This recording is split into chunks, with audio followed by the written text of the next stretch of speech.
వీక్షకులందరికీ నమస్కారం.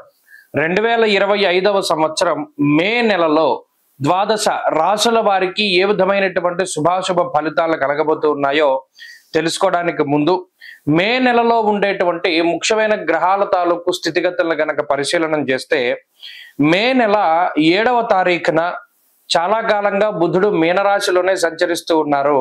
ఆయన తన యొక్క నీచ క్షేత్రాన్ని వదిలిపెట్టి మేషరాశిలోకి ఆయన సంక్రమణం చేయబోతూ ఉన్నారు. అనగా 7వ తారీఖు మే బుధుడు అశ్విని నక్షత్రంలోకి మారుతారు, అంటే మేషరాశి సంచారం. అలాగే 15వ తారీఖు మే 2 సంక్రమణాలు కనబడుతూ ఉన్నాయి. ఒకటి వృషభ సంక్రమణం, అనగా రవిగ్రహం వృషభ రాశిలోకి సంచారం చేస్తారు. తర్వాత పుష్కరాలు ప్రారంభమయ్యేటువంటి రోజు. అది ఎంత గొప్ప రోజు అంటే రవి సంక్రమణ పుణ్యకాలము మరియు గురుడు సంక్రమించేటువంటి పుణ్యకాలము 15వ తారీఖు నాడు చాలా గొప్ప రోజు. ఆ రోజునే 2 గ్రహాలు మారుతూ ఉన్నాయి. గురుడు మిథున రాశిలోకి ప్రవేశిస్తున్నారు, రవి వృషభంలోకి ప్రవేశిస్తున్నారు. అలాగే మే నెల 21వ తారీఖున రాహుకేతువుల యొక్క మార్పు, అనగా కుంభరాశిలోకి రాహు యొక్క మార్పు మరియు సింహరాశిలోకి కేతు యొక్క ప్రవేశం జరగబోతూ ఉన్నది. అలాగే మాసం చివరిలో బుధుడు మరలా మేషాన్ని వదిలిపెట్టి వృషభంలోకి వెళ్ళిపోతారు. మిగతా గ్రహాలన్నీ, అనగా శనేశ్వరుడు శుక్రుడు మీనరాశి యందు ఉన్నారు. అలాగే కుజుడు కర్కాటక రాశి యందు సంచారం చేస్తూ ఉన్నారు. ఇక్కడ చూడండి, ఈ మే నెల చాలా కీలకమైనటువంటి మాసం. దీర్ఘ సంచార గ్రహాలైనటువంటి గురుడు రాహుకేతువులు ఏకకాలం ముందు ఒకే నెలలో, రవి గురులు అయితే ఒకే రోజు మారుతూ ఉన్నారు. 6 రోజుల వ్యవధిలో గురు రాహుకేతువులు మారుతూ ఉన్నారు.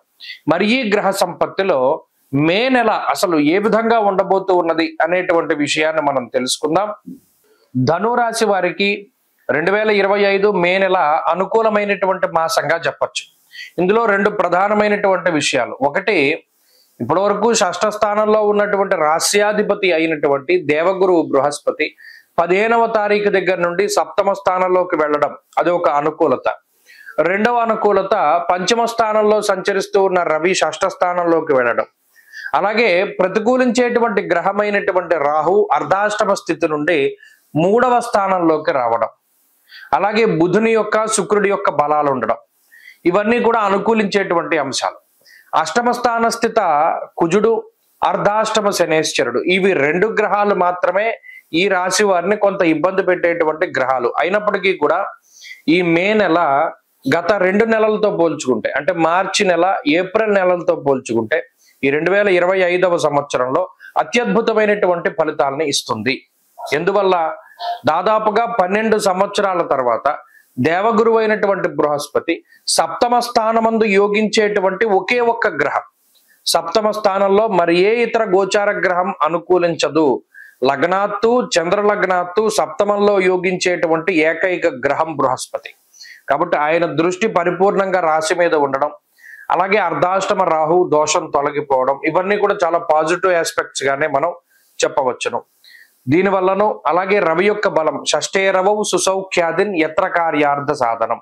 దాదాపుగా సంవత్సరం తర్వాత 6వ స్థానంలోకి రవి రావడం అనేటువంటిది కూడా చాలా గొప్ప విషయము.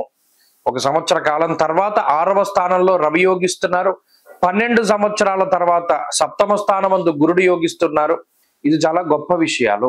కాబట్టి దీనివల్ల అర్ధాష్టమ శని దోషము, అష్టమ కుజ దోషం పోతాయి. మరి ఏం అనుకూలత వస్తుందండి అంటే, ప్రత్యేకించింది భాగస్వామ్య వ్యాపారాలు చేసేటువంటి వారికి, మరీ ముఖ్యంగా విదేశీ యానానికి సంబంధించినటువంటి విషయాలు, అలాగే ఈ 2-3 కలిసి వ్యాపారాలు పెట్టుకుంటారు, అటువంటి వారికి ఇది చాలా అనుకూలంగా ఉంటుంది. అలాగే జీవిత భాగస్వామితోటి ఉండేటువంటి సమస్యలు తగ్గుముఖం పట్టడానికి, వివాహాది శుభ కార్యక్రమాలు జరగడానికి, నూతన గృహ వాహన సౌఖ్యము లభించడానికి ఈ గ్రహస్థితి అవకాశాన్ని కల్పిస్తుంది. ఉద్యోగంలో ప్రమోషన్లకి, కొత్త ఉద్యోగం దొరకడానికి కూడా ఈ గ్రహస్థితి ఉపకరిస్తుంది. సంతానానికి సంబంధించి ఎవరైతే ఈ IVF ట్రీట్మెంట్లు లాంటివి ఇవి చేయించుకుంటూ ఉన్నారో వారికి ఆ సంతతి కలగడానికి ఈ నెల చాలా ముఖ్యమైనటువంటి మాసంగా చెప్పవచ్చును. గురుబలం, ఆయన సంతాన కారకుడు, ఆయన బలం ఉండడం వల్ల కూడా అనుకూలత కనబడుతూ ఉన్నది. అలాగే ధనురాశి వారికి ఎక్కడికైనా డబ్బు స్ట్రక్ అయిపోయింది, ఒక పని ఆగిపోయింది, అవ్వట్లేదు, ఇటువంటివి సమస్యలు ఏవైతే ఉన్నాయో వాటన్నిటి నుండి కూడా వాళ్ళు బయటపడుతూ ఉంటారు.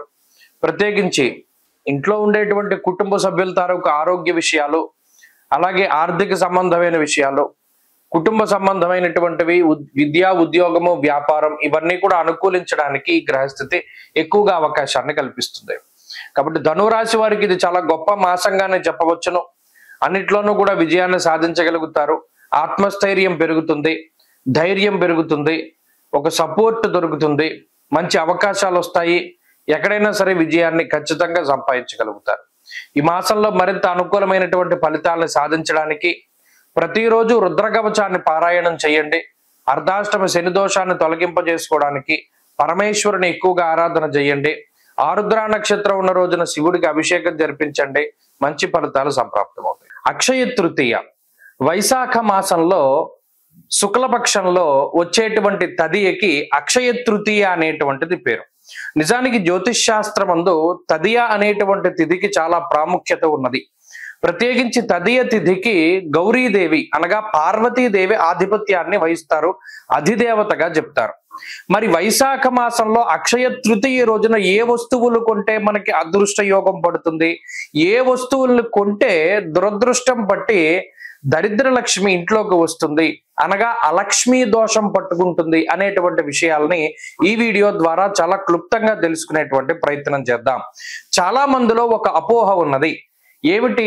ఈ వైశాఖ మాసంలో వచ్చేటువంటి అక్షయ తృతీయ రోజున గనక బంగారం కొంటే అది అక్షయమవుతుంది అనేటువంటి మాట. అంటే బంగారం కొంటూ ఉంటాము లేదా ఒక ఆనవాయితీగా వస్తూ ఉన్నది. అక్షయ తృతీయ రోజున కనీసం 1 గ్రాము బంగారం అయినా సరే మనం కొనాలి అనేటువంటి విషయం. అయితే ఇది చాలా పొరపాటుగా వెళుతూ ఉన్నటువంటి పరిస్థితి.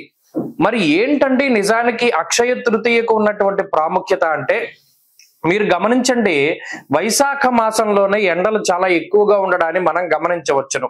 అలాగే వైశాఖ మాసం నుండే కొంత ఈ గ్రీష్మ ఋతువు, ఇక ఈ వైశాఖం పోతే గ్రీష్మ ఋతువు వస్తుంది కాబట్టి ఇది సంధికాలంలో ప్రత్యేకించి ఎండలు అప్పుడప్పుడే పెరుగుతూ ఉండేటువంటి పరిస్థితులు ఉంటాయి. అలాగే ఈ వైశాఖ శుద్ధ తృతీయ నాడే చందనోత్సవం చేస్తారు. ఎక్కడ? వరాహలక్ష్మీ నృసింహస్వామి దేవాలయం సింహాచలంలో స్వామివారికి చందనోత్సవం అంటే ఆ రోజే నిజరూప దర్శనాన్ని ఏర్పాటు చేసి మరలా చంద్రాన్ని పూస్తారు. అలాగే ఈ అక్షయ తృతీయ రోజునే పరశురాముడి యొక్క జయంతి.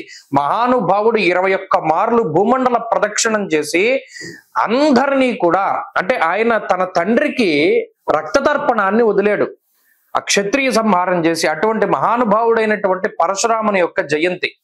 అంతేకాకుండా అక్షయ తృతీయకి పురాణ గాథ కూడా ఒకటి చెప్పబడింది. ఈ పాండవులందరూ కూడా వనవాసం చేస్తూ ఉన్నప్పుడు సూర్యుడు అక్షయ పాత్రని ప్రసాదించినటువంటి రోజుగా, ద్రౌపదికి అక్షయ పాత్రని ఇచ్చినటువంటి రోజుగా కూడా ఈ రోజుని చెప్తారు. మీరు చూడండి, అక్షయ పాత్ర అంటే ఆ పాత్రలో ఏది వేసినా సరే అక్షయం అవుతూ ఉంటుంది. ఒక మెతుకు వేస్తే బోళ్ళంతా ఆహారం వస్తుంది. అలాగే ఈ అక్షయ తృతీయ రోజున చేసేటువంటి దానము అక్షయమైనటువంటి ఫలితాన్ని ఇస్తుంది. ఇక్కడ మనం గమనించాల్సిన విషయం ఏంటి అంటే, ఈ రోజు బంగారం కొనాలి, ఈ రోజు ఏమో డబ్బులు దాచుకోవాలి, ఈ రోజు బట్టలు కొనుక్కోవాలి, వీటికన్నా ఈ రోజుకు ఉండేటువంటి నిజమైన ప్రాశస్త్యం ఏమిటి అంటే అక్షయ తృతీయ రోజు చేసేటువంటి దానము అక్షయమైనటువంటి ఫలితాన్ని ఇస్తుంది.